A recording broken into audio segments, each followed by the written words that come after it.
This is about learning how to use paint at my atelier. I started off being a self-taught painter. I used to collect tubes of paint and I would put a small dollop of paint from every paint tube I owned on my palette to work with.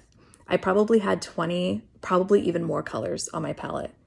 The problem was I didn't love my style of painting. I painted thinly, which gave a kind of timid look to my style. I wanted to paint like the old masters. Masters like Rembrandt and Sargent, they have thick brushstrokes in their paintings. This style gives a sense of life and freedom with how the paint is handled.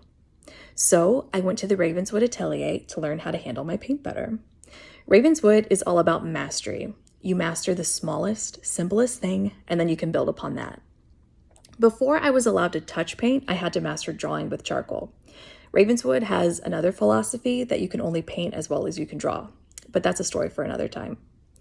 With charcoal drawings, you are working in a black and white value scale. It took me 2 years to master a black and white value scale. Then I was given paint. 3 colors of paint to start with: white, black, and raw umber. With the white and black paint, I'm working in a simple black and white value scale, but why raw umber? Raw umber is a brown color, and that simple brown let me play with temperature shifts in my paintings. So building on my now mastery of a value scale, these 3 paint colors let me explore and learn to master temperature. To break it down, black is a very cold paint color. It's so cold, if you mix black and white, it can appear as a blue color. In contrast, raw umber is a very warm color, which gives you a nice temperature scale to work within. It's actually pretty incredible with what can be done with just those 3 colors. Once I mastered those 3 colors, I was given actual colors to play with. Mind you, still a very limited palette. Now I had white, cadmium red, yellow ochre, and black. I learned how to stretch these 4 colors and use them to their full potential. I thought I could do amazing things with just white, brown, and black, but now these 4 colors were truly incredible. Again, once I mastered this very limited palette, I was slowly given more colors.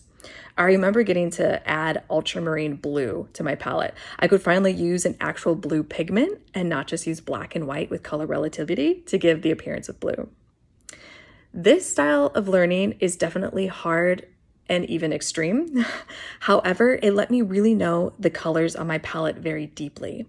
This knowledge of my palette gave me so much freedom with how I could handle the paint.